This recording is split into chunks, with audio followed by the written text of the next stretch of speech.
kinds of things about you. You can't control what other people do. You can't control what other people say. You can only control your response. The only person you have control over is you. No one else is responsible for your healing. You have to take those first steps. And as unfair as that may sound, that's just the truth. Do not support critical race theory. Why?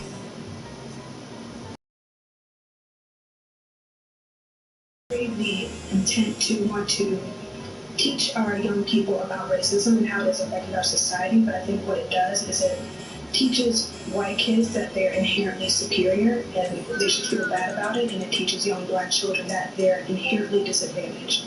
And I think the last thing the black community needs right now is for children to grow up thinking they're disadvantaged. That just sets us all backwards.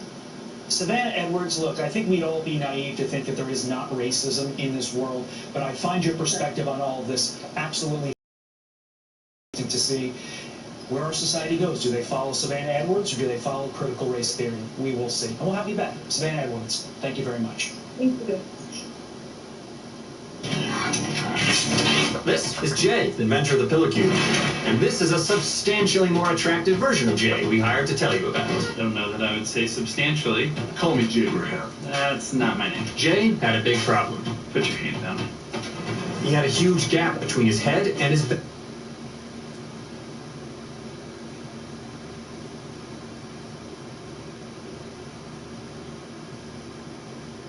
I recently spoke to Ben Shapiro on my Luminary podcast, Under the Skin, which is available on Luminary, the app, and on Apple. If you want to get the rest of this conversation, go over to Luminary or Apple and subscribe to Luminary, where all my episodes of Under the Skin, as well as Dave Chappelle's podcast and countless other brilliant subscription model podcasts, are available to you. In this conversation, Ben Shapiro and I talk about a wide range of cultural issues, and people that are interested in hearing conversations with people with differing views, I think will enjoy this conversation. I also went on to Ben's show to continue this conversation. I hope you enjoy it. Let me know what you thought in the comments below. Like, subscribe, turn on the notification bell. If you want to listen to the rest of it, remember, over to Luminary or Apple to subscribe. The link is in the description. Ben, thank you for joining me on Under the Skin. Hey, thanks for having me. I'm excited to talk to you. Well, I appreciate that. Back at you. This is, I suppose, a peculiar time for us to be having a conversation, sort of culturally, geopolitically. You've probably got I watch a lot of your content, as I said just in our brief chat before, and like I'm sure you, even if you don't watch my content, and I've never assumed, I imagine you sort of know who I am. So how do you generally approach conversations with people where there's an assumption that we're on across some real or imagined cultural line? Does it make any particular difference to you?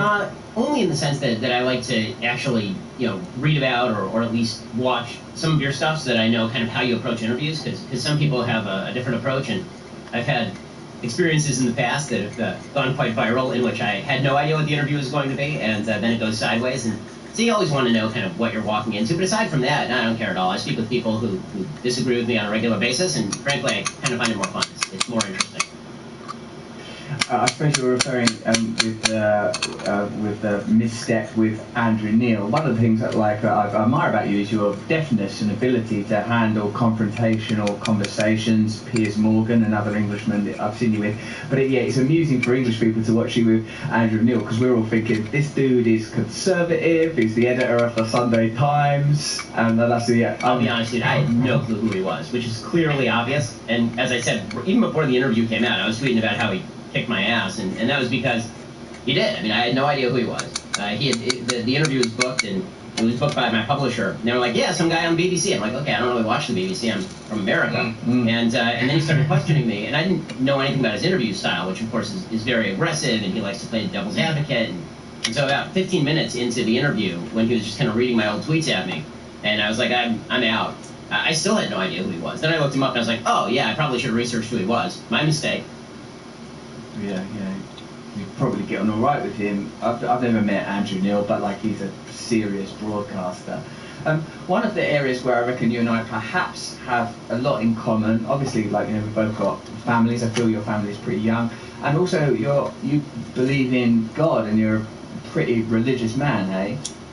So we're Orthodox Jews. My wife and I are both Orthodox. We raised our kids Orthodox. My family became Orthodox when I was maybe 11. We were always very interested in religious Judaism, but we became fully kosher, eating kosher food and not driving on Sabbath and such when I was about 11 years old. So I've been doing that since then, and I find great solace and comfort and virtue in my religion, and hopefully that comes out in how I raise my kid.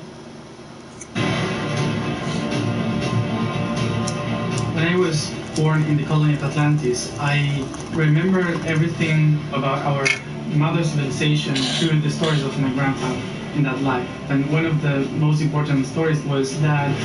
Yes.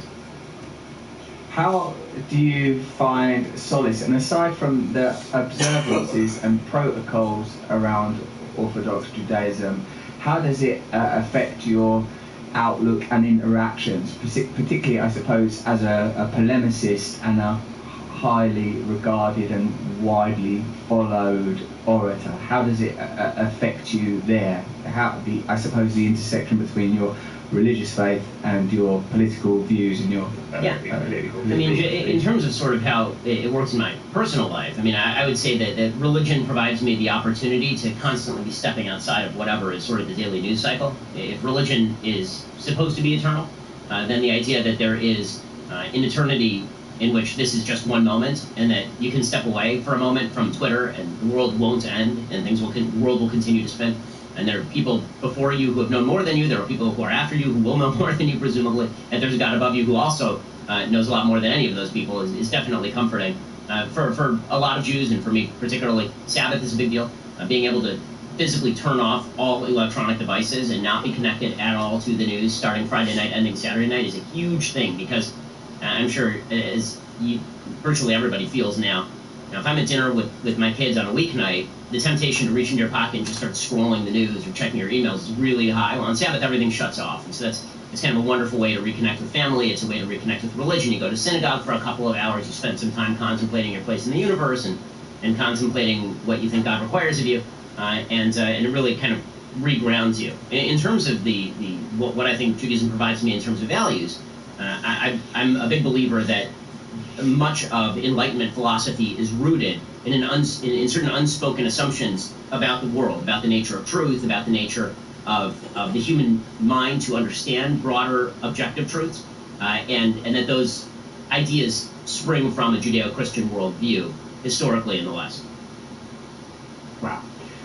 When you I can see this, how the practical application of a Sabbath and the ability to cut off from tech and create a period of contemplation, particularly now the tendrils of cultural life have bled into so much of domesticity, that I can see that would be a boon, a benefit. And in fact, in my own life, I'm continually having to create those kind of spaces. I essentially live a secularized version of a religious life. I believe in God, but I'm a 12-step person, and that means that obviously I'm abstinent from drugs and alcohol, but also other sort of behavioural addictions. I have a lot of protocols around, and increasingly I feel that the tech experience has become so ubiquitous that that everyone will have to have some kind of conscious plan around tech, or risk having your consciousness kind of blended, even if that's not in a sort of a literal Elon Musk Neuralink way, with kind of the incentives and imperatives of whoever is most dominant in that field.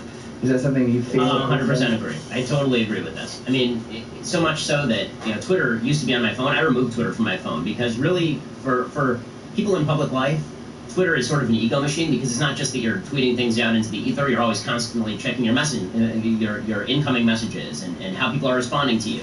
And it creates a real sort of echo chamber of people who are talking about you all the time, which is the most unhealthy thing you can have, is you thinking you're the center of the universe. It's pretty much the worst thing as a human being that you can think.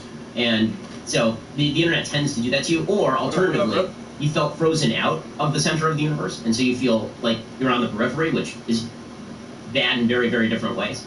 And so kind of turning off and being with people is a really important thing. And you find that, I've said to my wife before, I'll come home on a given day, and she'll say, "How's your day?" And I'll say, "Well, I didn't turn on Twitter, so it's a good day." I have to try to Try to nigga rig some shit real quick.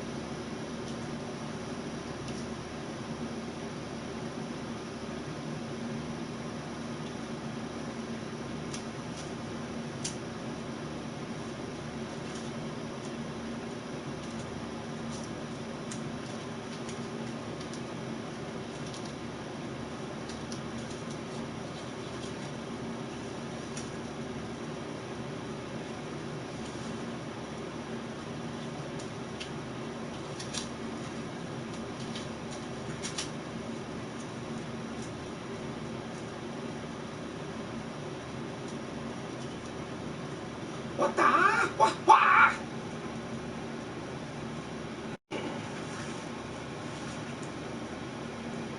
All right, just keep up with me now. Just keep up with me.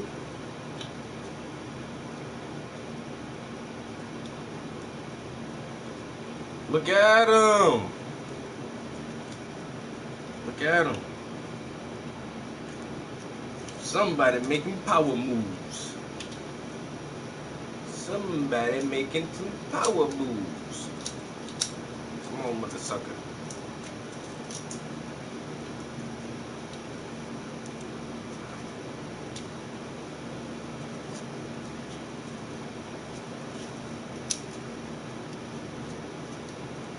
Stay the fuck still. Alright, like that. I hear you, bro.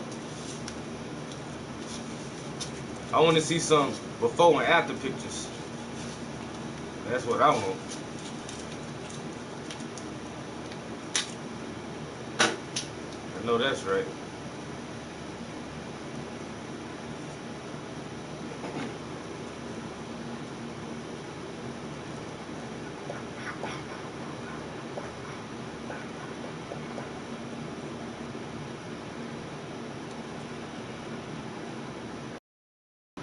See if this shit gonna work.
Doesn't look too bad.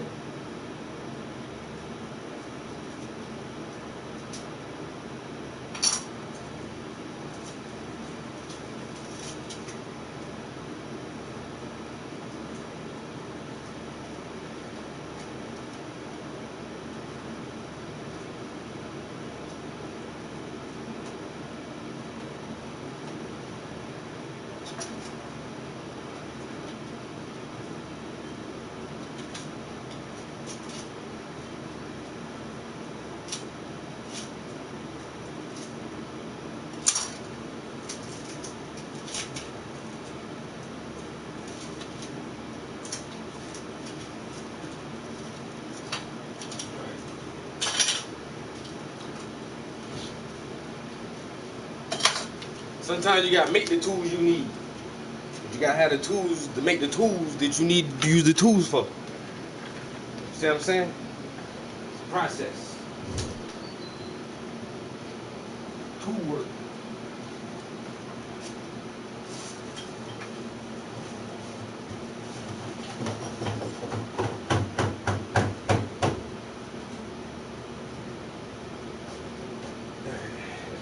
Trash can.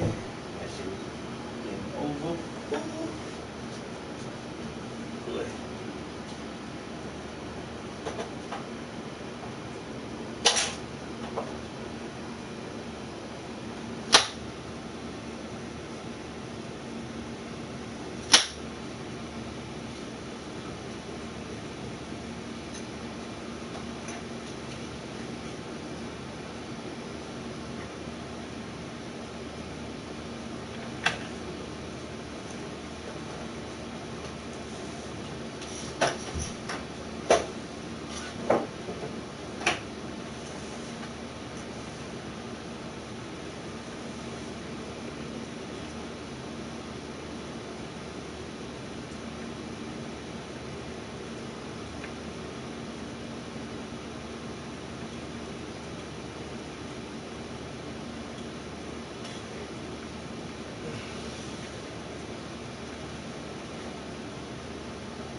All right.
Gonna do like some abstract backgrounds. I've been really liking abstract backgrounds lately.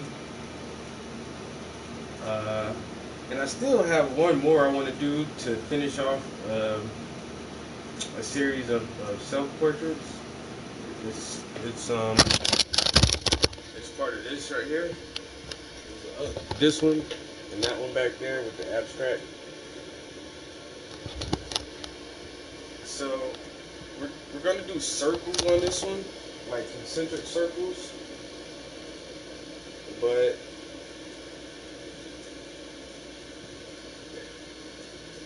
like the circles are going to be dipping down into the bottom of the canvas. You see what I mean? But yeah. So let's add some more a mixture of portraiture and abstract art. I'm gonna have to come up with a new genre for this shit, yo.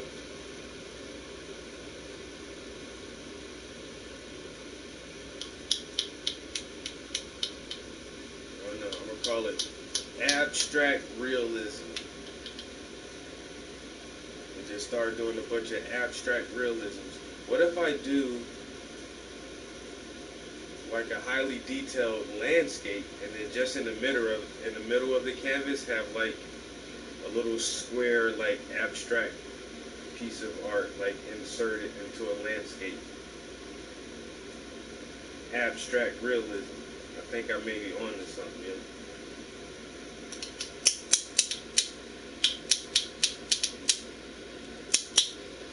I'm gonna have to keep playing around with that idea. So now I want to get some colors. I think I may use purple and I don't know, yellow maybe? Purple, yellow, and green.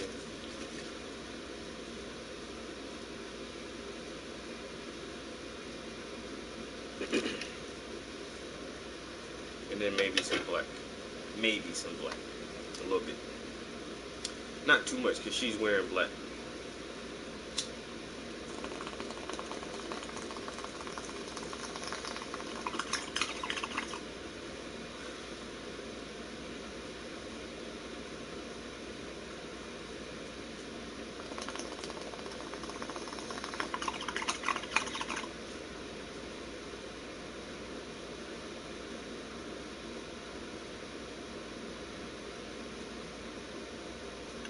Yep. That good old no name. That should come through every time. We had to install new security cameras in the office today. I've been up and down the ladder all fucking day, yo. But we got it done. So yesterday we pulled all the old cameras down, and we had to run some Cat 5 cable and punch down like little jacks on it, like the regular phone jacks. So we did all that yesterday, and then today the cameras came, and all we had to do is just like with the Cat 5 with the jack on it, it's just a little plug. Plug that shit in, tuck the wires behind the wall, but fucking positioning the cameras, yo, and getting them shits in the right angle. And then I put one jack on backwards. I had to snip that and do that shit over.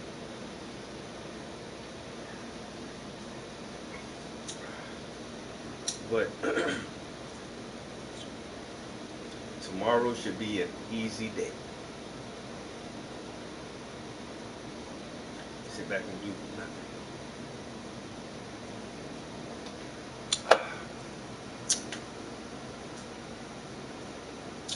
Delicious. Absolutely delicious.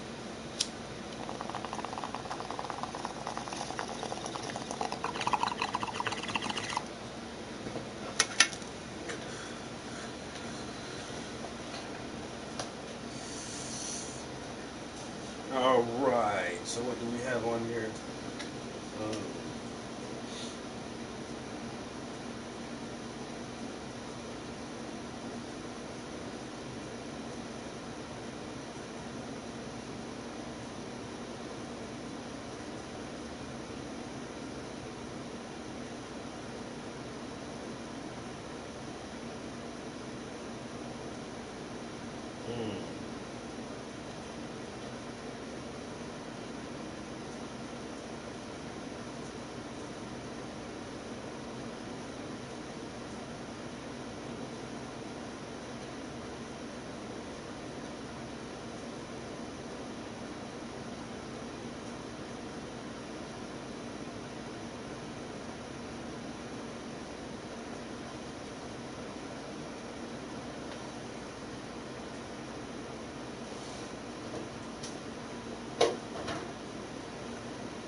All right.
Alright, we're ready to throw some paint on this canvas.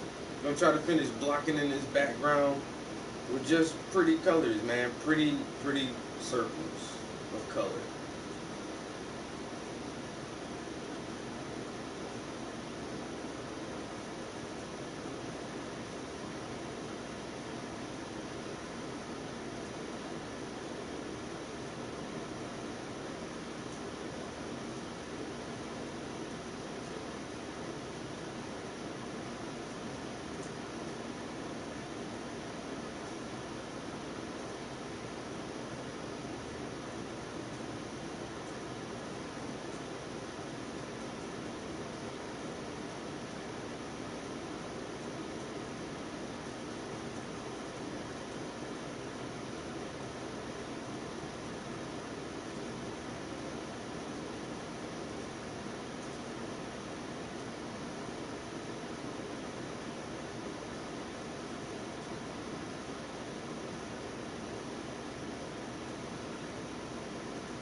Alright.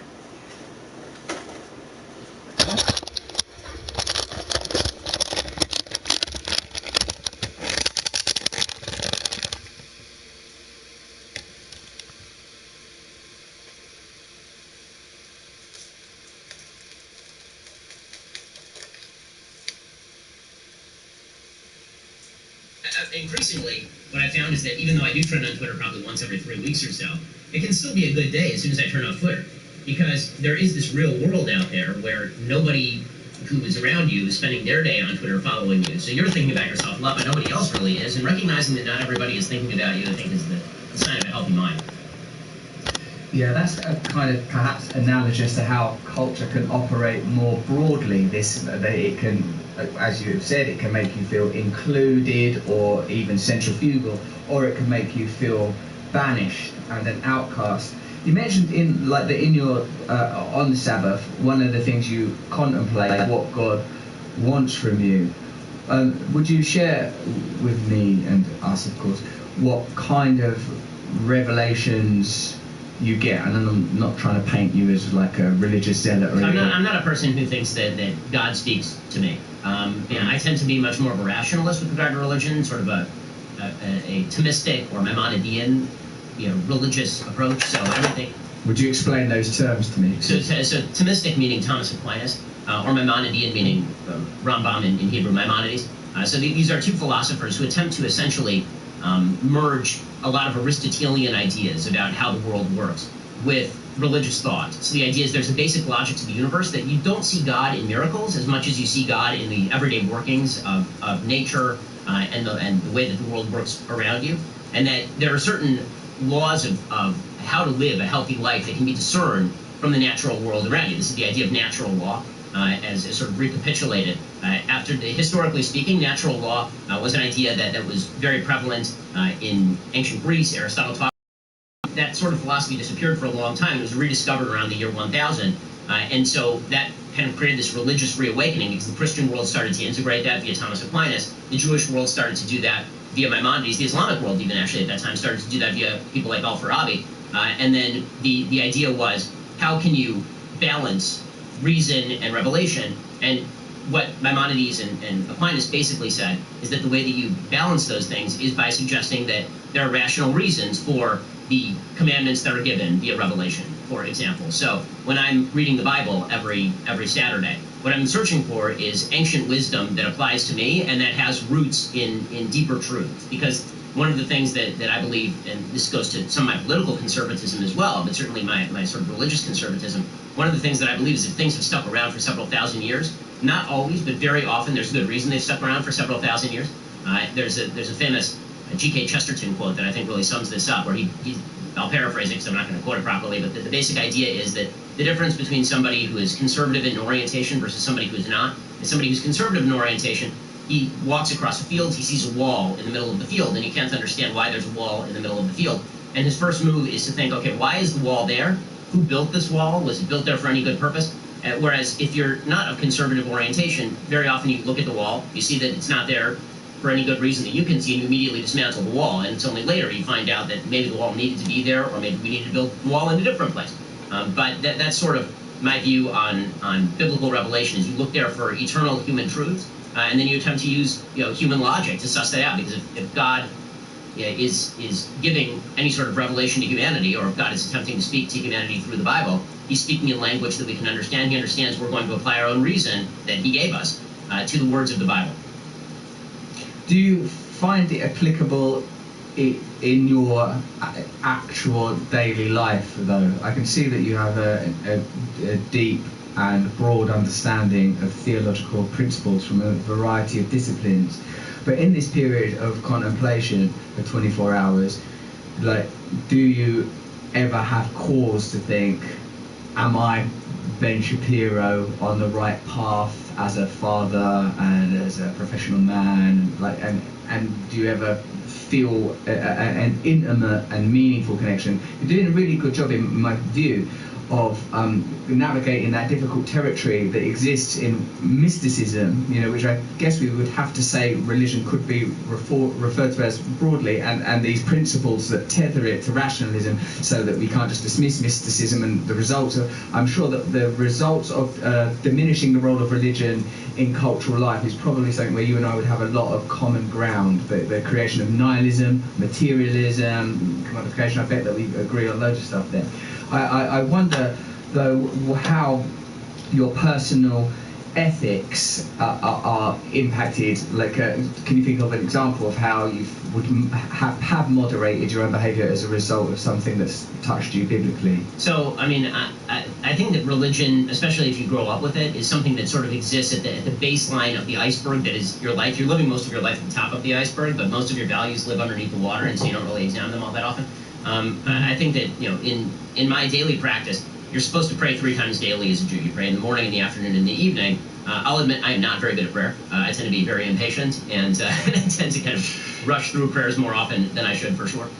But the goal is that you're going to take out in the mornings 25 minutes, and then in the afternoons and the evenings maybe 10 minutes apiece, to actually sit there and think about your life and try and reevaluate, the day, what you're doing wrong, what you're doing right. And as far as raising my kids, that I do end up thinking about a lot, because kids, as you know, ask you all sorts of difficult questions that sort of force you to rethink a lot of the things that you thought about. And so I've got a 7-year-old, a 5-year-old, and a 1-year-old. And so my 7-year-old and 5-year-old are at the ages where they start to ask really kind of interesting theological questions, right? They're starting to ask things like, what happens after you die? And in really kind of interesting and fun ways. And so my 5-year-old son turned to my wife and said the other day, and he said, so after you die, what happens to you? And she said, well, you don't have a body anymore. You're kind of liberated from your body. And he said, what did that mean? Do you fly around? And she said, you don't really fly around. It's like you have wings or something. He said, okay, so what exactly does that mean? And trying to boil down sort of the idea of reunification with a higher being to a 5-year-old makes for a really interesting conversation. Trying to explain what makes you you is really interesting, and forces you to think about it more deeply. And sometimes you don't have all the answers, and there I think that the best thing that you can do, and this is true in most versions of everything. And this is a lesson where when I fail to learn it, you get smacked by life, is acknowledging when you don't know something. I mean, that, to go back to the BBC interview, if I don't know something, I would be better off just saying, I really don't know who you are and I don't know much about this interview, rather than trying to kind of bull my way through it. And the same thing is true in a wide variety of areas in life. Every time you get arrogant and you think that you know something, life is going to punish you for that. Yes, I've found this to be true. I can see like quickly in the conversation with the kids, you can end up dealing with things like essence, the nature of consciousness. I was trying to think how I would handle that. My children are 3 and 5. She's going to be 5 in a little while. And already it's pretty easy to drop into the lower part of that iceberg and to see what underwrites the limited bandwidth of ordinary egoic everyday consciousness. You can be brought there quite quickly, quite swiftly by a child's interrogations. For sure. And my son asked, so what makes he got into, so what am I, right? I'm not my body. And I said, well, if God forbid you were to lose a hand, you'd still be you, right? He said, yeah. I said, and if you were to lose a foot, you'd still be you. So your body really isn't you in terms of your soul, right? There's a part of you that is a conscious ability to choose. That is I didn't use exactly those words because it was 5. But you have the ability to do the right thing or do the wrong thing. And that part of you is really not connected to your body. There's something special about you that God implanted in you, and that you'll return to God after you die. And this he sort of understood. But it's not that it's not a sad. Speaking about death to children is always a really, you don't want to give them nightmares, and at the same time they're asking very deep and abiding questions that require answers. Yeah, I approach it in the same way. I'm playing about the idea of death, of finality, and I've tried not to make it, gory or gruesome or overly sentimentalize it. But we found like a dead mole in the garden, and my daughter was just so fascinated with it. We gave it a burial, but she, I'm afraid to admit, exhumed that mole a further 3 times to re-engage with the corpse, with the mole less and less cute on each subsequent visit. But I don't want her to be sort of squeamish about life. Hey, don't you find are all your children boys or male? I know. So it goes girl, boy, girl. Do you find like anything in the kind of stuff that I've watched you analyse and critique around the culture wars, where you feel like empowerment of females and like for example myself, right? Like sometimes when I say I watch a movie and I see even a kind of a trivial joke about boys saying something like, oh, girls, they're rubbish, and I'm watching that with my kids, I feel like furious. Like, how dare you say that? I don't want that going into my daughter, right? So even though there are many things that you have said that I would agree with on lots and lots of subjects, that's one of the reasons I want to talk to you.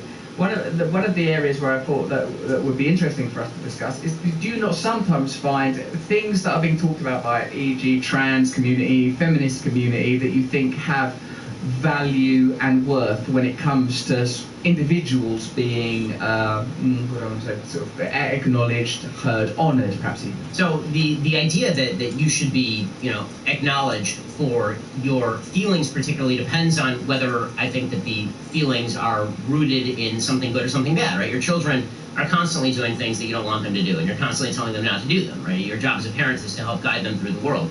In terms of valuable things that feminism has done for girls and women, I mean, I'm fully cognizant of that. My wife, as I've said many times, is a doctor. When I was growing up, my mom worked and my dad stayed home.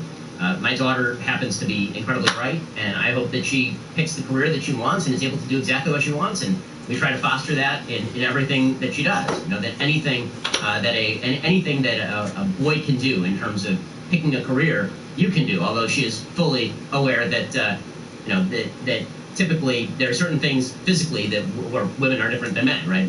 Girls have babies and boys don't have babies, and men pick up heavy objects and are dumb. This is what she knows about boys.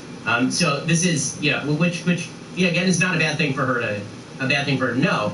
But the idea that women are not relegated to their biology alone in terms of what they can do for a career, of course, I think is very much true, and I have no objection to that at all. What I do have objection to is the idea that there are no fundamental differences between men and women, that there is no difference that can be named between a boy and a girl, that I would, for example, have to not be able to say I have a girl, a boy, a girl. I'd have to say I have children of unspecified gender until they reach the age at which they pick their gender, which theoretically could change all the way until the time they become a dead mole.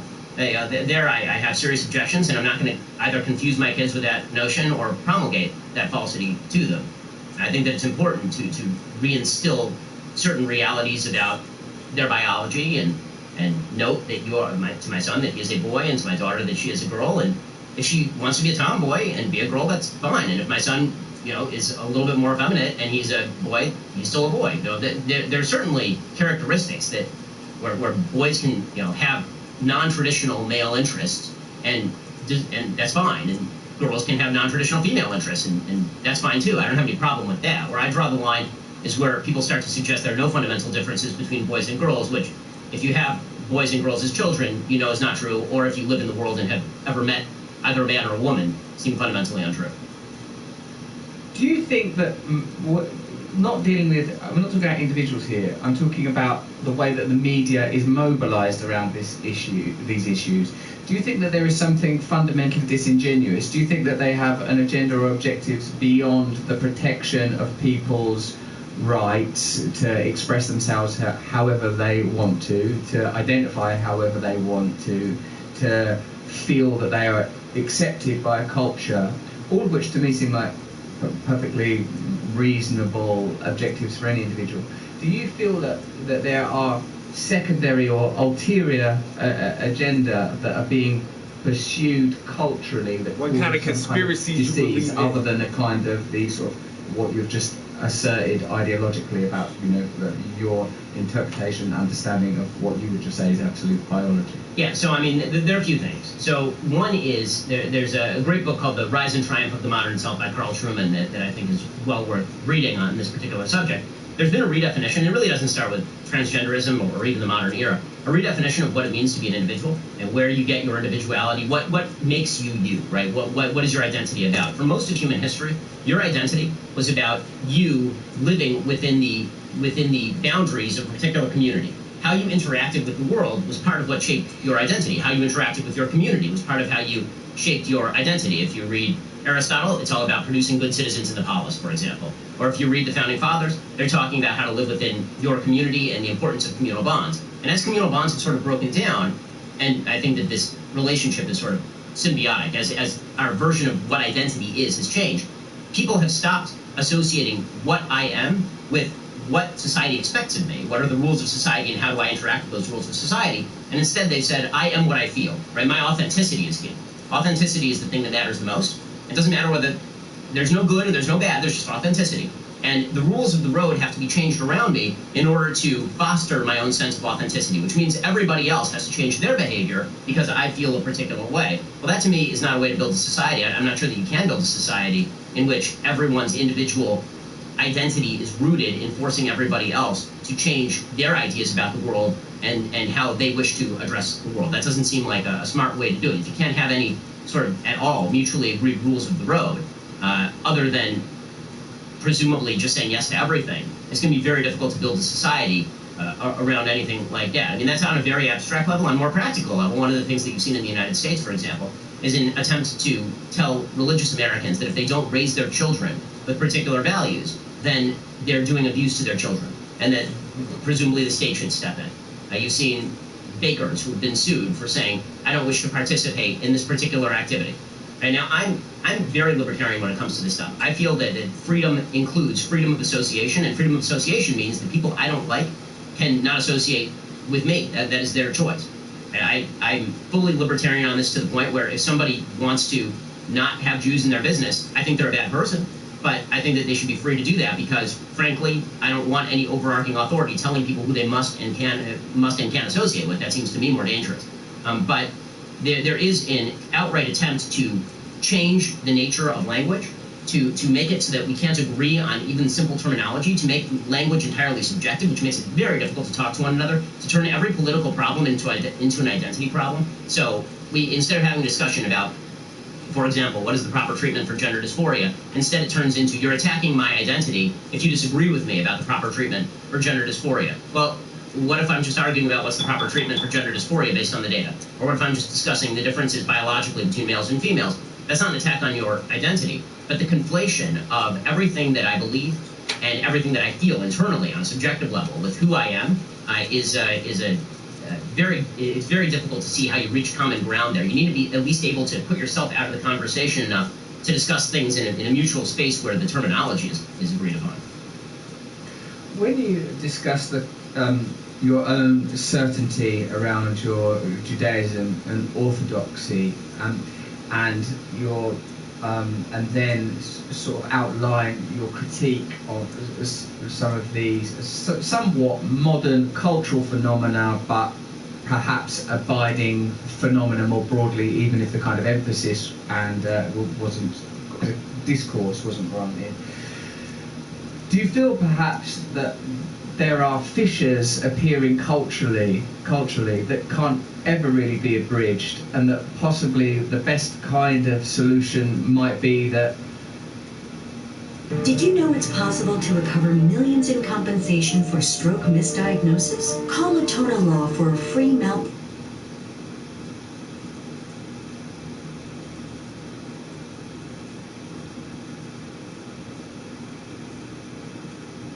Confederacy of like, well, people just live how you want to live, and allow other people to live how they want to live, which I can see that somewhat within the remit of libertarianism. Yeah, I mean, I've said for a long time that I think that this is the direction in which we're moving. The question is, are we going to share a culture or not? Because that libertarianism only lasts as long as nobody grabs the gun at the top of the food chain, right?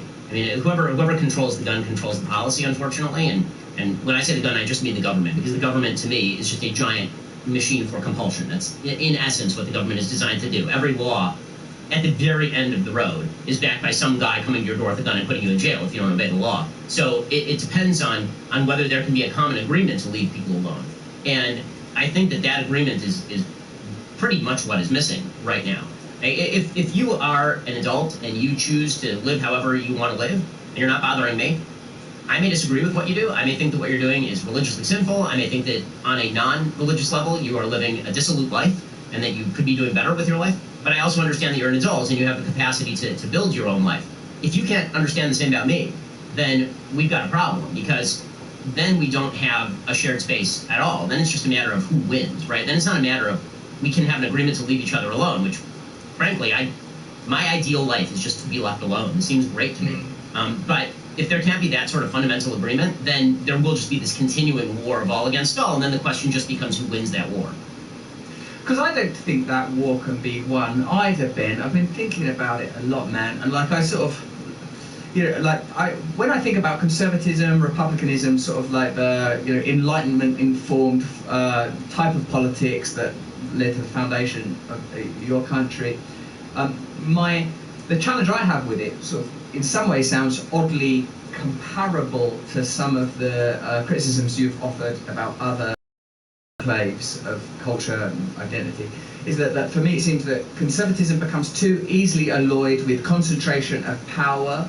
It facilitates and expedites the progress of powerful interests and institutions. It leads to inaccessible and fortified power centres, for me more in the financial and corporate world rather than the sort of the world of state and government. Not that I'm a big state person either, by the way, so I've often, like the same way I guess you're probably called a fascist, with the obvious ironies acknowledged in referring to you with that loaded word, but I'm kind of sometimes called a communist. And I think, well, I don't believe that there should be centralised state power at all. That's something I really strongly disavow. If anything, I'm trying to find some fusion between anarchism in a literal sense, i.e. some sort of small collectives that are democratically run, and libertarianism, where the rights of the individual are honoured.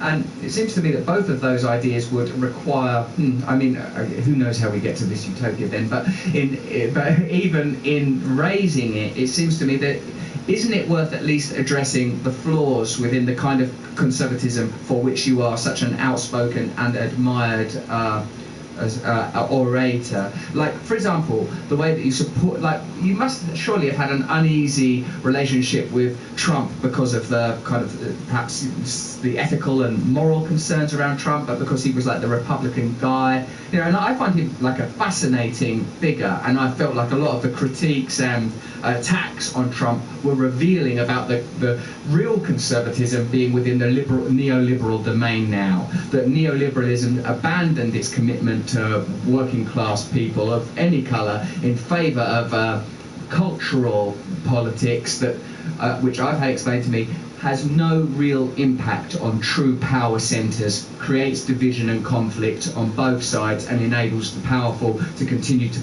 pursue their interests. I suppose amidst this storm of language, Ben, what I'm saying is, what kind of doubts and concerns do you have about conservatism and republicanism? Where do you see there being room for change from what you would refer to mostly derisively on your show as the left? Can you give me some stuff out of that hurricane? I think that one of the big problems with conservatism is that conservatism, in sort of the traditional American sense, which looks more like classical liberalism in the European sense, it's rooted in a certain fundamental assumption about the values that are going to be held by the community, and if those values fall away, then the institutions themselves are not going to be enough to protect the citizenry, right? This is something that John Adams noted very early on. He said that the Constitution of the United States was made only for a moral and religious people.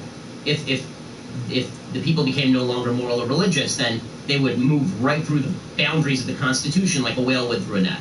Right, so there are certain unspoken assumptions about the nature of community life. And if you read de Tocqueville very early on, he talks about how in the United States people are constantly forming social organizations, associations. They're going to church a lot. They're interacting with each other a lot. They're building communities, strong communities, with real social fabric.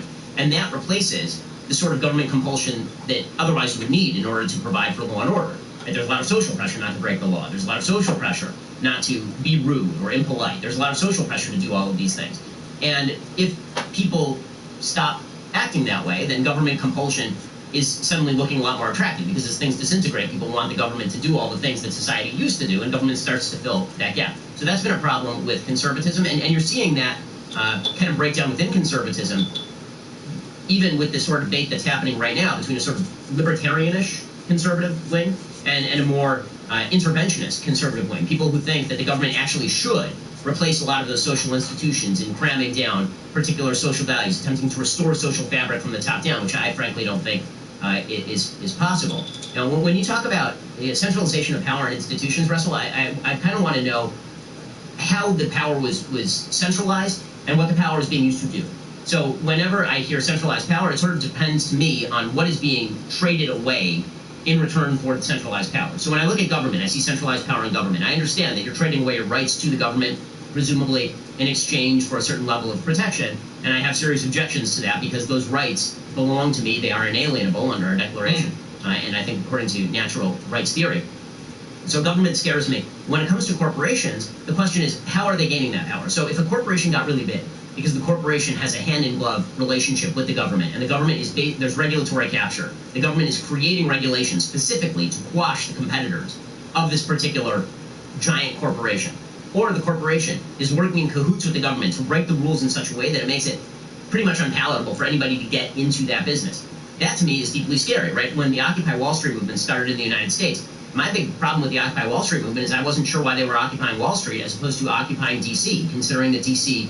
has the power of the purse and the power of the gun. Wall Street is just a bunch of businesses. So that's one arena of centralized power. The other arena of centralized power is just businesses getting bigger because they are good at what they do. And I don't have a problem with businesses getting bigger because they are good at what they do, or operating in a free market space in order to negotiate, for example, with labor. Nor, by the way, do I have a problem with private labor organizing in opposition to businesses, so long as they're not kneecapping people who wish to work for a lower wage. My problem with centralized power when it comes to the corporate world is that centralized power in the corporate world very often involves hand-in-glove relationships with the compulsory power of the government, enshrining these corporations permanently at the top of the hierarchy, and that I have a real problem with. Perhaps it's inevitable that at the elite levels these kind of relationships are abiding, that there is that you cannot attain that degree of influence. And a definition of power, a very simple one I heard, is the ability to reward people who align with your interests and punish people who do not. And on that basis, we can see that there are certainly powerful emergent forces in the world of tech that are centralized, that are able to a degree it seems at least, moderate themselves, decide who can use their platforms in what way. But there is one of the sort of real fundamental and, gosh, so rudimentary, it's almost childlike queries that I have about the way that you conduct your channel, and is that when you refer to the left as kind of Marxist and extreme leftist, I feel like, well, they don't seem like they're on the left at all, as I've understood the left, i.e. the left about redistribution of resources, the empowerment of ordinary people, in the case obviously of your country, ordinary Americans of all colours and creeds, having the ability to have power in their own lives, free from cultural or political or economic imposition. This for me is the role of a true opposition party, however you want to colour it. And one of the other issues I wanted to bring to you is it seems to me that there is now a kind of dissipation of these systems of categorisation. Within the Republicans, you said there's that libertarian sort of post-Tea Party type of Republicanism, post-Trump, God knows what it looks like now, and with the sort of traditional sort of Christian right that it exists loosely corralled into that. And with the left, my biggest sort of concern about leftist politics is that there is no agenda to reorganise society beyond certain cultural inflections, which you spend a lot of your time critiquing and are doubtlessly having a big impact. But my problem with that is it's not dealing with, for example, what happened post-2008, the amount of poverty, the amount of suffering, the amount of loss. There's no one in, like Joe Biden's government, saying, what are we going to do about that? How are we going to have ordinary Americans comfortable in their own homes, own their own homes, if that's the model that you want to go with, work with dignity, if that's the model you want to go. That doesn't seem to be on the agenda. So I wouldn't really call that left-wing in any sort of Marxist or economic sense at all. Well, I think that here we have to distinguish goals from means. So the goals of having more people living in their own home, or the goal of having more people have work. And there are a couple of different approaches to that. I think that we all hopefully share that goal. The question is the approaches. And there is sort of a broadly left-wing approach, which is the government takes capital, the government takes that money from people who have earned it or invested it, and takes it and then uses it to buy people homes, or subsidize loans, or hire people for jobs. That's sort of the left-wing top-down approach. And then there is the more conservative approach, traditionally, which is you basically allow the free market to work, and then you incentivize people to make good decisions that allow them to get out of poverty more permanently. In other words, signing people a check is actually not a way of getting them out of poverty. It's a way of temporarily relieving poverty, but it does not change any of the incentive structures that allow people to truly escape poverty in the long term. Those are two different approaches. I would say that on the show, when I speak about the left, one distinction that I make very frequently on the show are between people who I say are leftists and people who I say are liberals. People who I say are liberals are people who believe in bigger government and higher taxes and maybe nationalized healthcare, but who don't actually wish to shut down the debate and treat dissent as though it's a criminal act. And then there are people who are really hardcore on the left who wish to engage in those sorts of activities. So I try to make that distinction as much as possible, because I do think that the great danger, and we may be jumping out ahead of something else we're going to talk about, but I think one of the big dangers right now is that as the Overton window shuts, it's very difficult to have honest conversations about any of these topics without somebody jumping out of the woodwork and calling you a name, and then the debate shuts down. If you didn't have this conversation, then you're going to get hit. I'm sure that, Russell, after we have this conversation, you're going to get hit with a wave of why would you even talk to that person, for example. And that sort of stuff happens fairly routinely. In fact, when I invite people on my show who disagree, I say to them beforehand, just recognize you're going to get a lot of texts from your friends being very angry that you took me up on that. But as far as sort of the broader rubric of trying to make life better for people, there are a bunch of different approaches to how you make life better for people. And I tend to take the approach that suggests that when you treat people as responsible individuals, capable of making decisions that better their lives, and you put the responsibility with the individual, with adult individuals to do that, that you are better off than if you treat them as basically just a pocket requiring being filled. And that's obviously not talking about people who have some sort of serious disability or are literally unable to take care of themselves.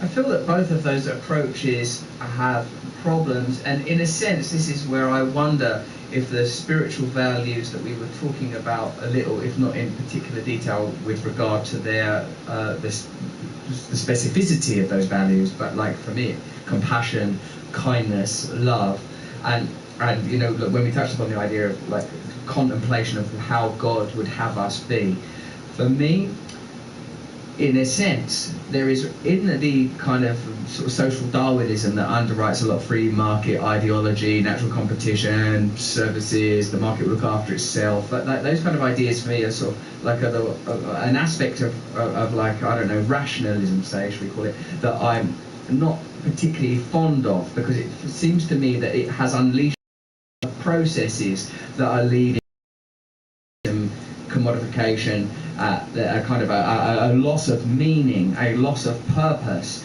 and a side effect, a consequence of that, I would believe, is yes, economic poverty, but a kind of a deeper poverty still, a poverty of meaning.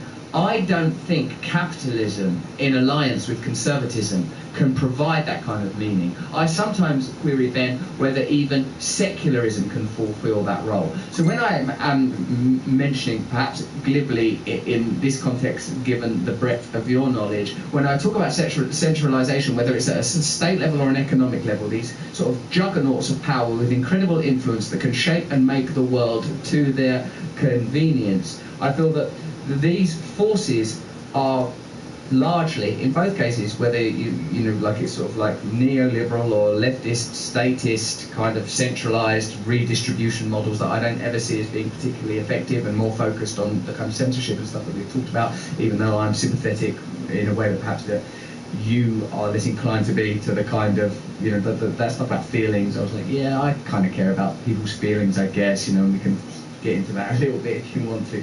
But more, what I'm sort of interested in is how can we here now create a kingdom that is a reflection of, whether you believe in God or not, the kind of values that God is undergirded by, if one could ever come to such a conclusion. But perhaps in sort of terms of Sesame Street ethics, we could talk about love, oneness, kindness, allowing people to be who they are. And I don't see how free market capitalism is heading in that direction. Now, I'm not talking about you, like a self-made man building what looks like an enviable media empire. I'm talking about out of control power and financial power, particularly the type that you alluded to, and that is, you know, hand in glove with like lack of government regulation.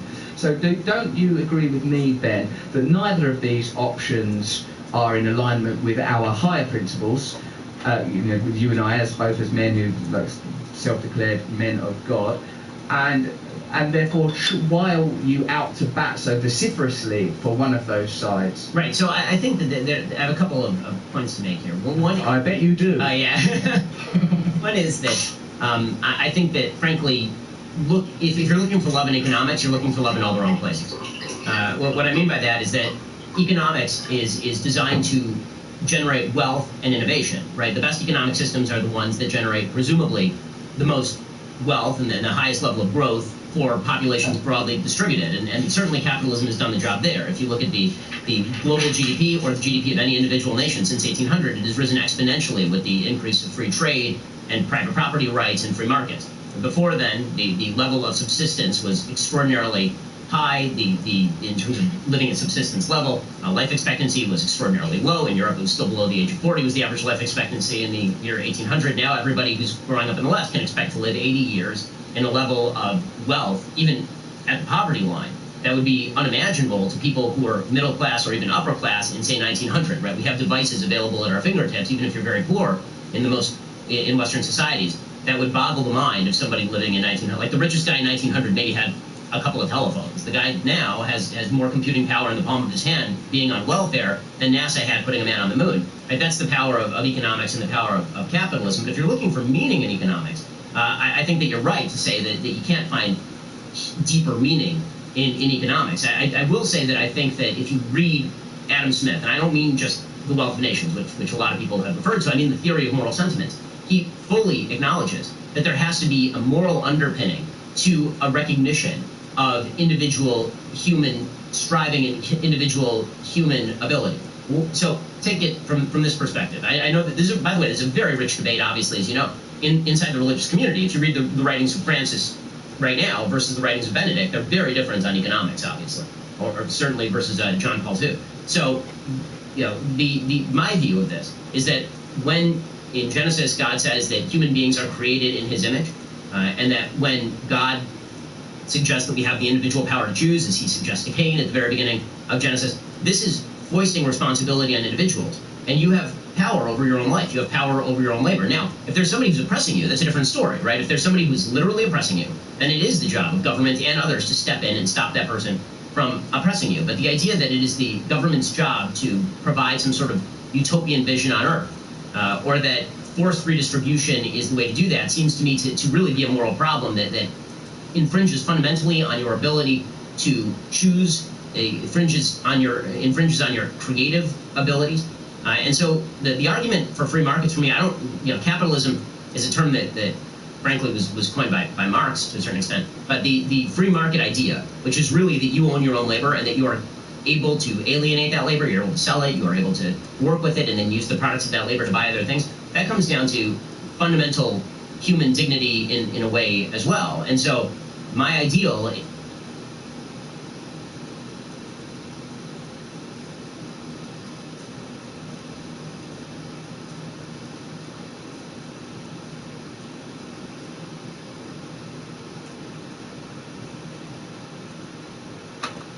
Hey. Can you hear me now? Yeah, I can hear you.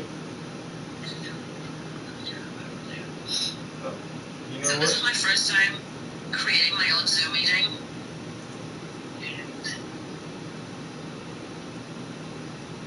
Let me get it done through the black script and account. Alright. Hold on.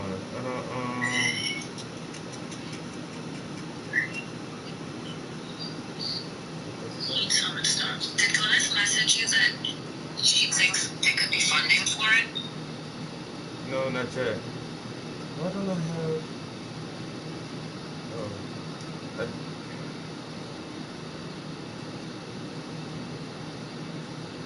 I don't know why it wasn't trying to let me go in from my laptop.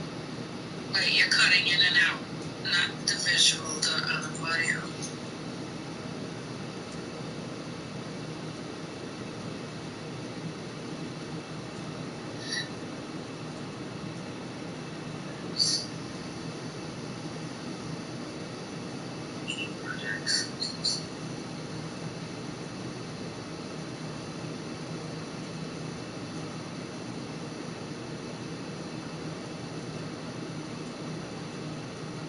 Hang on, it's loading.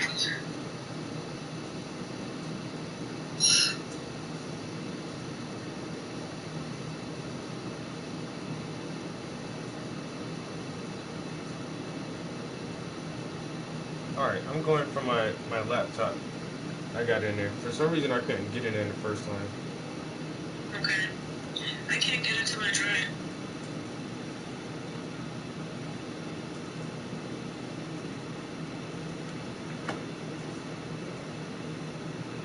Not even going in the drive.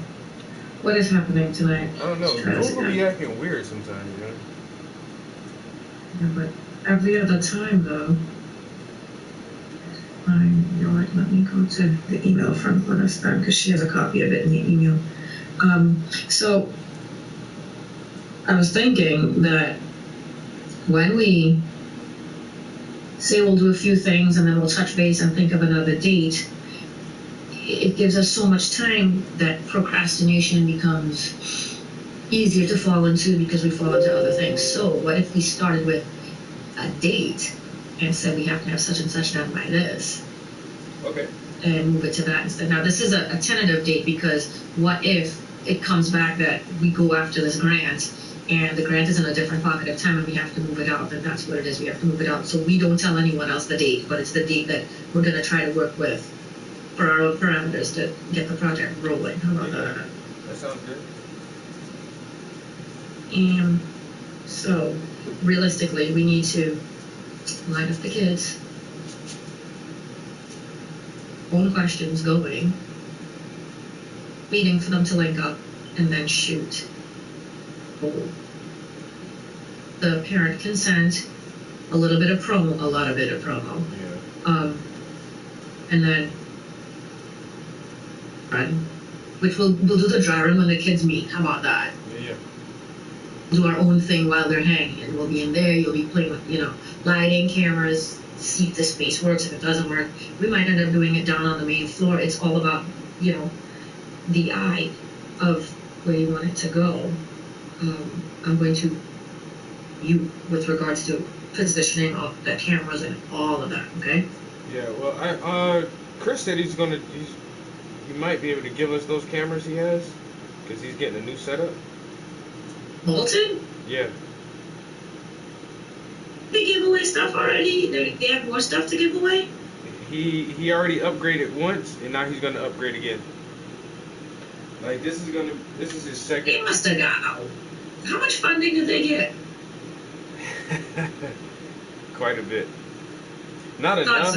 Not enough because they do a lot, but they get way better than the zero they were getting before. Thank goodness. Yeah, they get a little jump.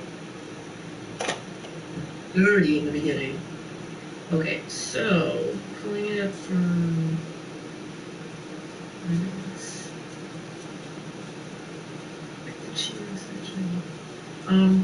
So it's already the end of July. Station on the River takes so much of my free time. September? We don't have anything else planned for this month, do we? Like Scranton does not. Yeah. Yeah, so this is definitely like they say, the parental consent and applications for kids to sign up, name, age, the simple things like that. That could be the first thing. We can probably just find, templates online for stuff like that. Yeah, we could just make a Google form. And I don't know. How will we get that out? Will we email that to our contact list, or? Is that what we want to do? Do we? I don't know. We're putting it out there, or are we just sending it to a few people that we know? Okay, well, I really think the first run should be with people we know. And So then we don't need a Google form. We really could just put something together using the template. Yeah. And we'll just get Demario and his wife to sign off on the kids. Talk to 17. And well, you and Heather, both of you have kids in middle school or high school, right? Let me talk to 17. That's his nickname. Okay. And yeah, see if he can get some of his buddies. He is an introvert by nature. Oh, wow. I think that this might, you know what? Let me talk to 17 and his best friend because they do things in pairs. Mm-hmm. Because if they're together, I'm gonna mom this. I got this. I got to. I got to and impossible. So, okay. What template now? Let's see what this looks like. Year release form. Boom! Got it. We're gonna use one from the school districts. Yeah, I love templates.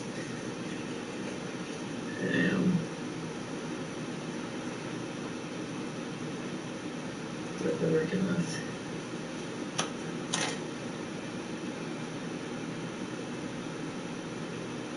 This is gonna be a working meeting. I'm gonna send it to you now. These for minors. I am the parent guardian of such and such. I hereby grant the Washington University School of Medicine. That's where we'll change that wording. And their agents the absolute right and permission to use photographic portraits, pictures, digital images, or videotapes of my child, or in which my child may be included in whole or part, or reproductions thereof in color or otherwise for any lawful purpose whatsoever, including but not limited to use in any university publication, you know what I mean, or on the university websites. Well, yeah, we'll just change the wording of that. This is perfect, yeah? Or any Black Scranton publication or Black Scranton website. Everywhere that they say university, we're gonna slap some Black Scranton on there. That's it. Everywhere that they say the school or the university, we're just gonna tack in Black Scranton instead. So I'm just gonna copy and paste this into a file, change out those words.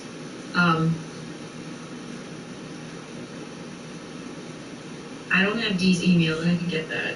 Here, I'm gonna do this now. Open in. Try. Add to Black Scranton. Team Summit. Save. Alright, uploading that. Nice. So that now. Heather has a teenager Isn't her? who comes out in public. Why are our teenagers such hermits? I don't know.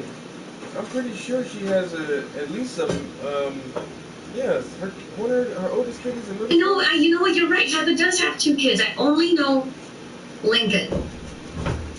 I only know Lincoln. But want to ask her? Want me to ask her? What do you want to do? Yeah, ask her if she thinks her oldest kid will be gonna join in our group talk. Old. Gonna ask now. And who else has teenagers? Have any kids in the back of your mind? Other than that, like on your side of life? And that's what well, you know what? My friend Rose, she works at the CYC, and she mentors a bunch of teams. When she walked me through there, there's a good group of guys playing basketball out there.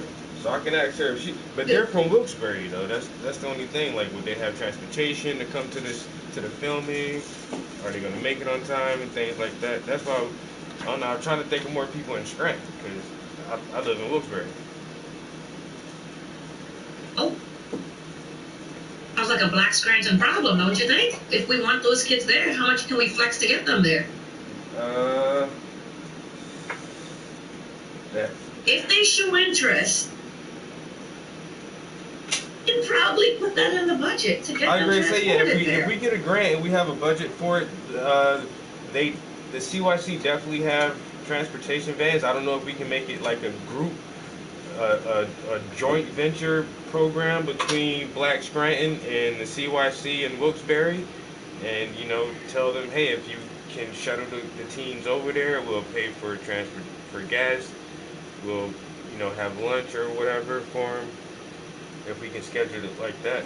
But I'll definitely talk to Rose about it.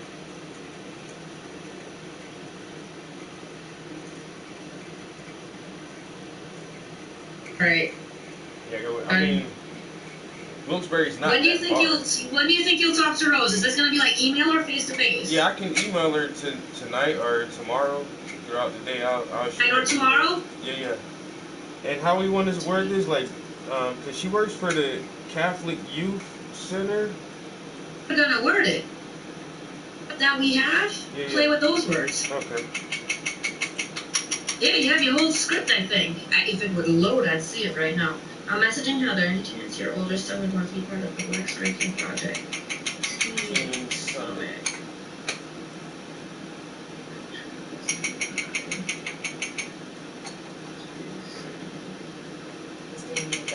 Let you know what Heather says. So we have Heather on reach out. We downloaded the parental consent form. I just have to tweak the language on there a little bit.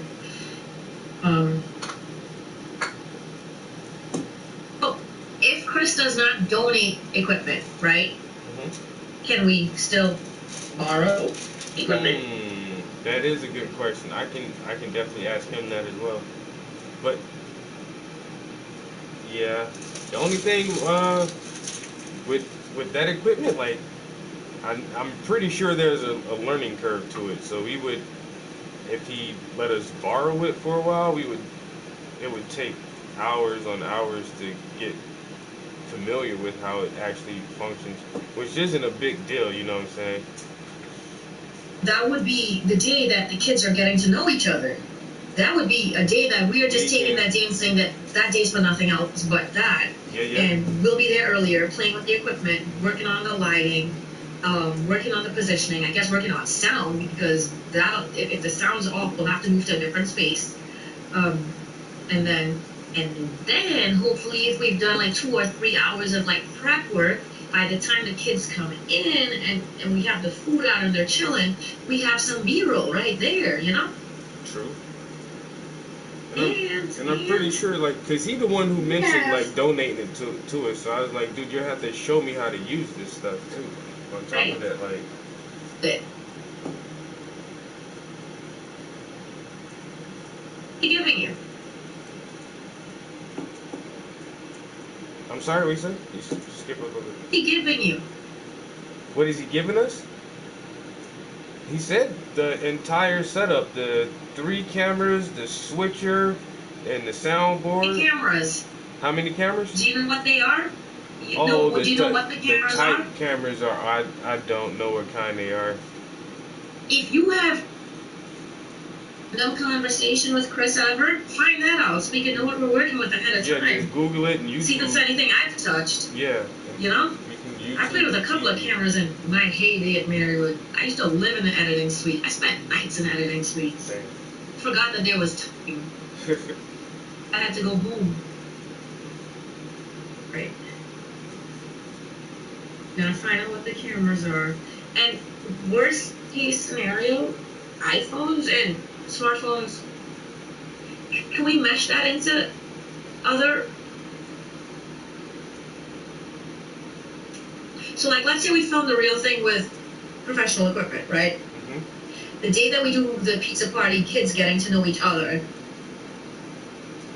if we were to get footage on an iPhone or an Android, can we that footage in there, or does the quality change, and would it be too much of a change when you're looking at it when you try to put that? I think you would definitely be able to tell the difference in what because they film with both. When they film me, they use their stuff, and he puts his little iPhone on a stick thing. Yeah. And they use that for stuff too. But I'm saying you'll be able to tell the difference. But nowadays the cameras on phones are so good, you can barely notice a difference that it's there, and then you can save them all to the same files and edit them the same way. Like most of my movies I make are just on my phone. And then I have a Canon. My Rebel T3 has a record feature, so I have like a digital SLR that I can record with. Just get a new. We would have to start from scratch developing that relationship, but I could reach out to Mary with the communication department and ask them if we could borrow something. They have an entire room full of equipment that just sits there. Damn. Like it's bananas. And you can use it your entire life at Marywood. The minute you graduate, they're like, peace. Nice knowing you. Don't touch our stuff no more. Touch anything as you're leaving. But we could try to work a relationship there with them, see if that's a thing. Worst case scenario. And then we'll know moving forward if that's a thing. But I think Chris will let us borrow stuff if we donate it by then. Alright. And with this meeting, I'm going to immediately tweak the letter, or else that'll get lost in the bunch of if you can just take a look at the pitch letter that we did for the board and find the words you want to use out of that, and if you wanted to reach out about any parts of that, reach out, but use out of that lingo, and basically, because nothing has changed with the message. Yeah. Use that. And what's your friend's name? Sarah, you said? Rose? Yeah, Rose. What was the friend's name? Rose. Rose. All right, yeah. Reach out to Rose and see where that is. And so if she said it's a possibility, but this is the situation, or this is what the shuttle would cost if we were to use their van or whatever. Get a number.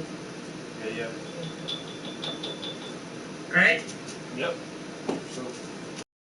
So, anything else? A tentative date for, like you said, like, that's something else we really should just shoot for, at least, you know, the next conversation between us, or We do this before school starts back, or is this that's not necessarily a thing and we can do it on any Saturday? When does school start? That's not like until August, right? Either the last week of August or the first week of September, depends on which district. Yeah, we got plenty of time. We got basically all of this month and next, most of next Second to month. last week of August? Yeah. Let's try to do it. On a Saturday, maybe? Yeah, that'll work. Yeah, so let's say Saturday, August 21st is our tentative shoot date. Okay. And then, if that's the tentative shoot date, we could say Saturday, August 2nd, which is 2 weeks before, if that's good with you, for their pizza party. That sounds good. 7th to 21st. Alright, let me edit the letter. Notes in the board chat. Go on, Rose. I'll tell you what Heather says. Sound good? Sounds good to me. Good meeting. Good night, Travis. Alright, bye.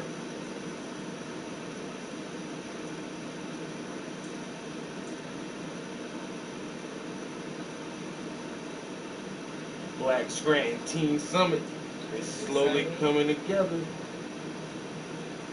Get these kids on their beam. See what the fuck they talking about. You know how these kids acting out there in these streets.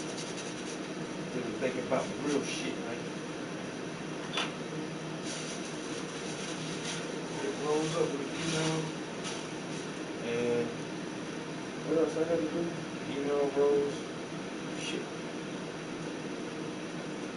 And talk to Chris. Talk to cameras.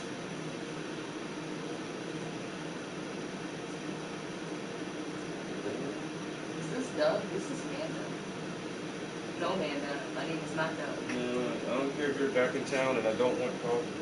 Right. I was like, when it said we matched on Tinder, I'm like, huh? I haven't been on Tinder in years. And then I'm like, oh, she thinks I thought they were saying I'm Doug. But she was saying, is this Doug?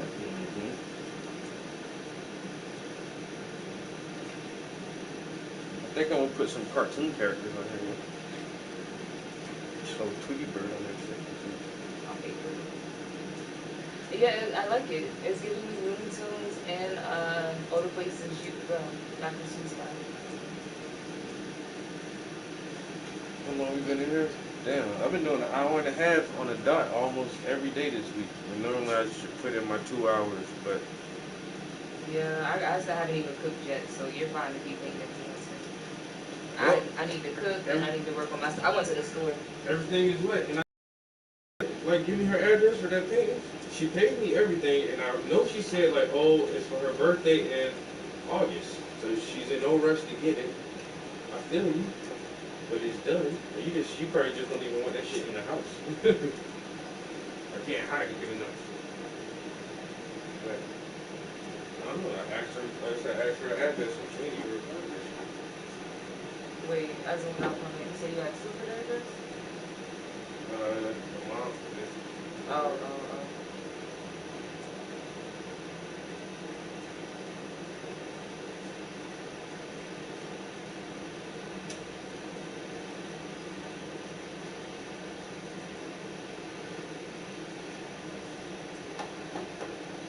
Okay, this is the order. It's this painting. So I got 4 personal paintings. I need to do a bigger picture of these. I want it like one of this size. Yeah, that's well. We still need to take more pictures. So I feel like I'm getting my hair done soon. So whenever I change my hairstyle, that's when we should take pictures. So I got 4 personal projects I'm working on right now. And the order is this is first, and then that one is next, and then this one, and than that one. Shit like a bag of 9 ladies.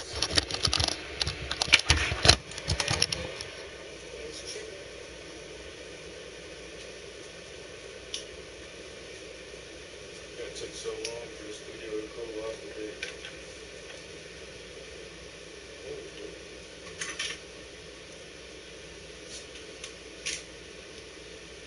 Alright, had a productive little Zoom meeting. Where's Zoomie? Huh? Just the goofy. You know, so Angela's gonna be out of town all next week on vacation. You know where her family goes when to see her? Delaware. So she goes further down, like to the south. I'm sure. Honestly, I would do that again. I forgot what. I just like my coworkers asked me, they were like, what was your favorite part of your vacation? I'm like, honestly, I'm like, Travis might disagree because he might think, you know, we could have just stayed in the house. I'm like, but for me, just not doing shit somewhere else. Like, just doing whatever you want to do. Like, we had an itinerary, but like, we just woke up and did whatever we wanted to fucking do, yo. We drank when we wanted to drink. We ate when we wanted to eat, what we wanted to eat. That's why I tell my cousins Chase and Matthew about coming up here. I'm like, man, I know y'all be at home bored sometimes. You just come up here and be bored with me, and just be bored somewhere different. But that's the one thing about PA. As boring as it is, there's always something to do. You just might have to go a little distance to get to it. But we're near everything, so I feel like it's always something to do. So what inspired you to go colorful like that? Just something random? The personality is what sparked it. I like it.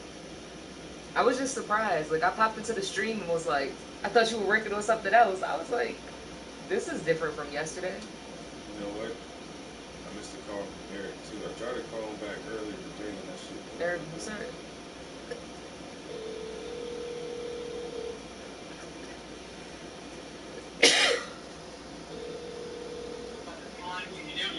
Yo, bro.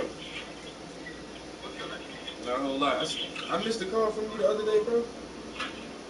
Yeah. So I got like the email about like how much money I was making and everything, and it looked great. I just wanted to make sure you got that all worked out on your end. Oh yeah, I'm good over here. Okay, and they figured out like the hourly you got paid like reasonable chunk and everything. Yeah. Okay, sick. I just wanted to make sure it was like good for you. Yeah, as long as you happy, I'm happy. Literally. Sorry, what's up? I said, as long as you happy, I'm happy. Yeah, I'm good. That's what's up, bro. All right, enjoy the rest of your evening, man. Good, likewise. All right, peace, bro. See, that's catfishing or something. They trying to get you on something, man. Trying to figure out who I am. That's why I didn't say my name. No, I done had somebody do that shit to me too. You're very beautiful. I'm not a lesbian. Huh?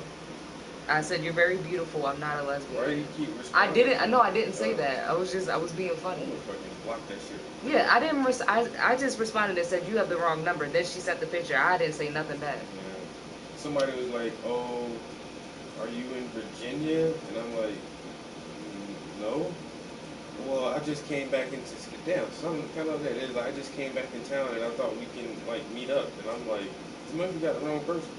No, isn't this David or Chris or something? I was like, and then some guy that will find the girl attractive will be like, "No, but I'll take you out." And that's what it was. I said, "No, I'm not that person." This shit like, "Oh well, what are you doing?" Blah blah blah blah blah. I'm like, "Yo, get the fuck off this phone, yo." Right, probably a whole train. Yeah, who the fuck you trying to do? So next is Totoro Part 2. So since that one is gonna be drying for a minute, let me put this picture away. I'm gonna make a song called Totoro. And pull out this picture. Ha ha ha. And I can prep my canvas because I'm so bad at using too much paint. And I probably won't be able to say much. She's so pretty. She looks like a Bratz doll. Yeah. Don't she? Yeah. Or like a Barbie doll.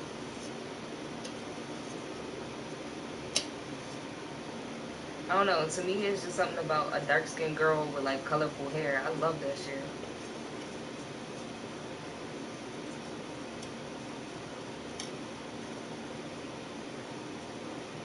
Like, what's her name? Mandisa. How she got that blonde hair? I mean, I don't think she's like dark. She's brown, but that blonde hair look good on her. Who's Mandisa? Oh, that lady. The atheist lady. I mean, she's not like super dark, but she's brown.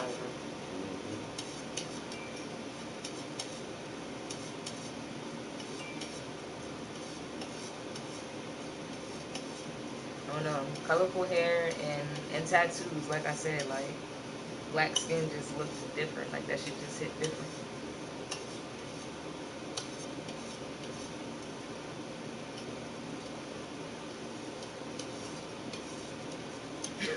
Thank you. Oh my god. You know the message I sent you earlier? Them screenshots? I guess you didn't look at it. Well, basically the same shit we always say, like people be worried about you being vaccinated, but if you vaccinated, why are you worried about me being vaccinated? Right?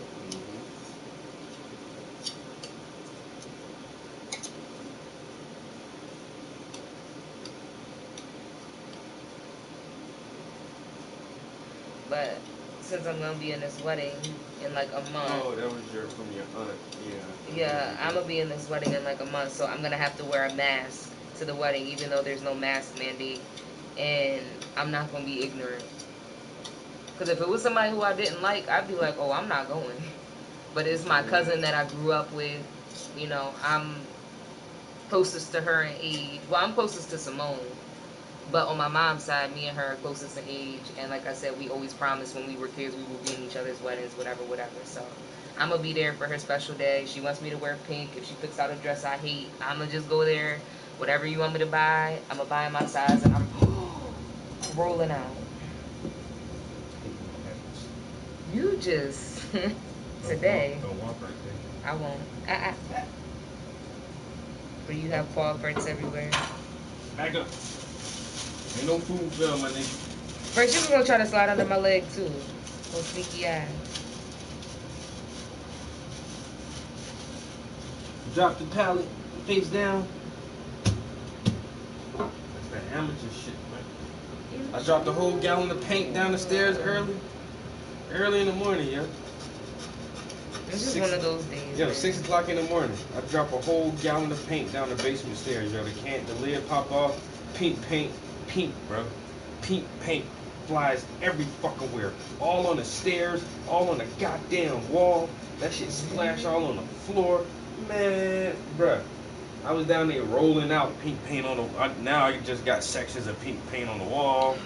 The steps are fucking pink. I love this. Not them big dookie fingerprints. I know, I just love it though. It's just a cool sketch, that's all. Yeah, damn, I passed out. You work too damn much, man. I can't even stay up. You needed a nap, got a reboot. What's good, Shaman?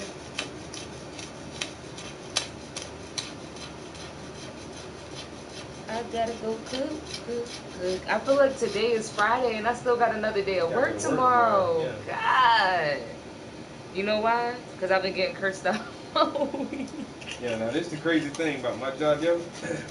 I gotta take down my own time, yo. It's not like no time clock or nothing like that. Like you just go like, I don't know, you just say what you did for the day. We got a calendar where we mark our hours, and then we got this note section that says like, okay, here's what I did. And mine be simple as shit though. So y'all don't like clock in and out? No, you don't clock in and out. I mean, we clock in and out, but it's not a clock in and out. Our hours are the same every day. It's just that they want to know that we're in the building. Yeah, and so all we have is a sign-in sheet at the front desk where you sign your name. That's how we know who's in the building. But there's no punch clock or time clock or nothing like that. You just got a fucking a spreadsheet on our computer where you keep track of your hours. Oh wow. And so we got to turn our time in. Like each department head has to check everybody's time before they send it to payroll. And so my direct supervisor is going on vacation next week. so she's not going to be there for our payroll day. So she sent out an email that said, hey, everybody make sure you have your time in, all your time in tomorrow. So that means I have to go ahead and put my time in for Monday and Tuesday, because our pay period is weird. Like our last day of the pay period is Tuesday. So I'm already gonna have my hours set already for Monday and Tuesday tomorrow. So that means like even if I come a little bit late, I take a little bit longer lunch, I leave a little bit early. Yo, my time already in, yo. My time is already in. How you gonna take it back? You can't. Yeah, shit. And Big Boss ain't gonna be there? I'm out. Early. I might leave Thursday. No, she's gonna be there tomorrow. She's leaving next week. She ain't gonna be there Monday. That's why she wanna do everything, get everything done tomorrow. So she like turn your time in. We had our meeting about Skyview today. She's trying to get everything done before she goes. Understandable. Now I gotta do some shit for Skyview too. I gotta come up with projects, and then I gotta order, and then I gotta make an Amazon list and order all the shit I need for 5 weeks of art programs with the kids. We're estimating like 10 to 15 kids. Amazon cart.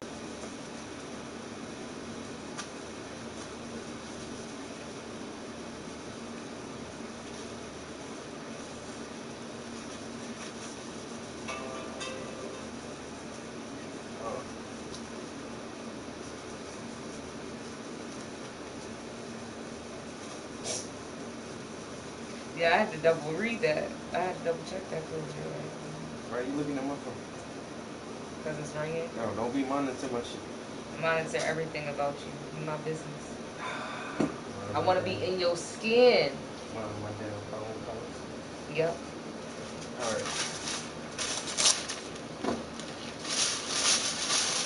Get the palette clean, so when I come in here tomorrow, all I gotta do is load up some colors, and then we just, and not some colors on this shit. I remember now, do the background first. So we're gonna load up a lot of browns and oranges tomorrow and start working on that wood grain background and try to knock as much of that out. And I purposely did like these little canvases so I can, get them done kind of faster. But my next piece, I haven't done like a real big canvas in a while, yo. So probably my next couple of paintings are going to be some larger canvases that may take, a couple of months each to get done. But more than halfway through the year, and I haven't really produced a lot of personal art this year, man. It's frustrating me. I mean, my commissions seem to pick up every year where I do more and more work for other people, but that diminishes the amount of work that I can create for myself. I don't like that. The only way I can keep everything balanced is if I quit my job. I ain't financially stable enough to do that either. But one day I will, and then I can just paint all day. I paint for myself half the day, and then I paint for the clients the other half the day. Make my money and make my art. Go ahead and get my paint rag ready for tomorrow.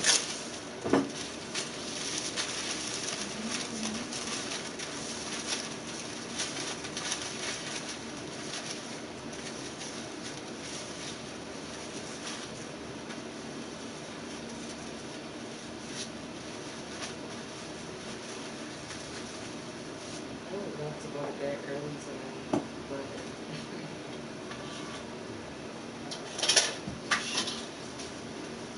It ain't no food. I didn't drop food. Calm down. food? Somebody said food? Alright, just remember there's paint under there. Shit. That's why I never changed the carpet out up here, because I already just assumed like I was gonna fuck this carpet up. But when I go to sell the house, or if I rent it out or whatever, I'll change the carpet. This one room at least. Because this is the only room I really fucked up the carpet in. This would probably be like a fucking $500 job though. Oh yeah. Probably about $500-600 for carpet here. Some cheap shit. Move. Stay on that side. We about to go out of here. Alright, guys. After work stream, we got some shit done, yo. We got that that whole underpainting blocked in this week in the past couple of days, and set that to the side. Now we're going back to the Todro series, and gonna work on this for a minute.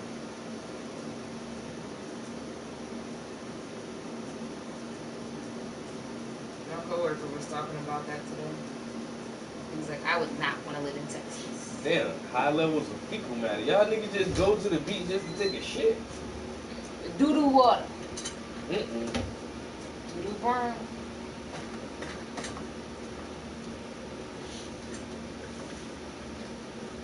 Doo-doo water.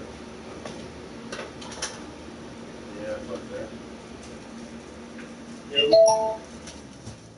They say that hurricane coming up the East Coast is gonna have us all fucked up for a whole week, yo.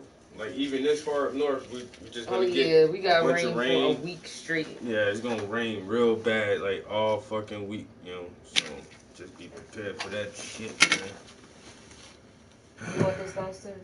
Yeah. And I'll grab this and this and this and this.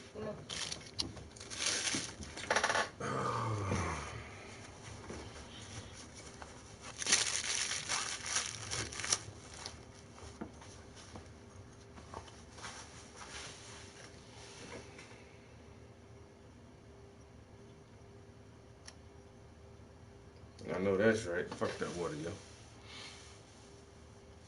Like we got some little areas around my way where motherfuckers used to swim at. Never swim in that shit. Even the ocean, I don't like getting in the ocean, really, man. It's still the same shit, man. That's where all the whales and dolphins and sharks, that's where they shit at, man. It's the ocean is the bathroom for fish, man. You know what I'm saying? I don't be wanting to get in the ocean water, man. Let me get some chlorine in this pool. When y'all bleached that pool last? Yesterday? Yeah? Alright, get in there. I need that bleach to burn my eyes, make my eyes red. I ain't trying to get no seawater in my goddamn ears and in my fucking mouth and shit.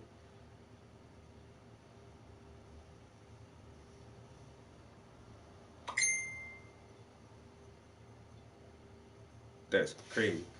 At nighttime, it's 111 degrees with no sun. Man, is you fucking crazy? With no sun? Man, I'm moving. Where you gonna move? It's Somalia, nigga. Anyway else other than here.